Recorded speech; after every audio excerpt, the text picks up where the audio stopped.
as your first vice, I am going to be standing in as the acting chair for at least the next 2 meetings. Some of you are probably wondering what happens next.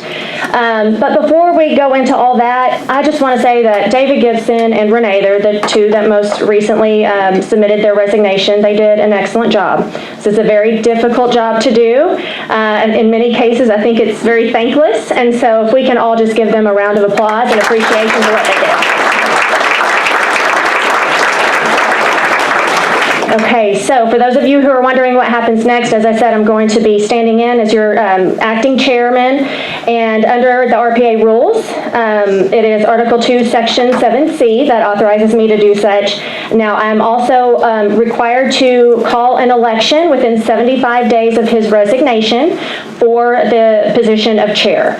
So that deadline is April 8th, so I will be submitting a call sometime before April 8th. Certainly the call, but we'll be having an election.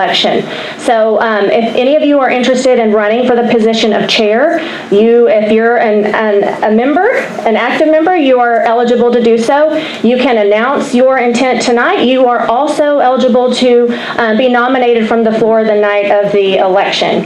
So however you choose to do that, I just want you to know that you do have options. Let's see here. At the April meeting, regarding the role of chairman, I think now is probably a good time to just go over some of those things. So you know, as you're thinking about whether or not you want to assume the role of chairman, what exactly is expected. So I'm going to go ahead and read. Some of you are probably already glazing over on me, but I think this is important. Okay, let me go to the right section. I should have put the page number in here.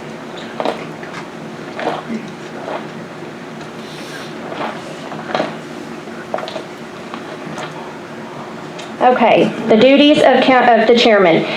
The chairman shall preside at all meetings of the county committee and the county executive committee, shall coordinate the political activities of the county, shall assist Republican candidates in organizing, planning, and conducting their respective campaigns in the county, and shall perform other duties as assigned by the county committee.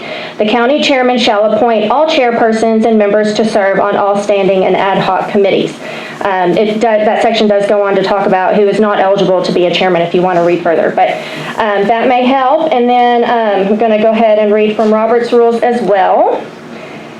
So,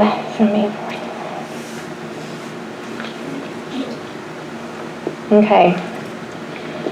The duties of the presiding officers: to open the meeting at the appointed time by taking chair and calling the meeting to order, to announce in proper sequence the business that comes before the assembly or becomes in order in accordance with the prescribed order of business, agenda, or program, to recognize members who are entitled to the floor, to state and to put to vote all questions that legitimately come before the assembly as motions or that otherwise arise in the course of proceedings, to protect the assembly from obviously dilatory motions by refusing to recognize them, to enforce the rules relating to debate and those relating to order and decorum within the assembly, to expedite business in every way compatible with the rights of members, to decide all questions of order, to respond to inquiries of members relating to parliamentary procedure, to authenticate by his or her signature when necessary all acts, orders, and proceedings of the assembly, and to declare the meeting adjourned when the assembly votes to do so.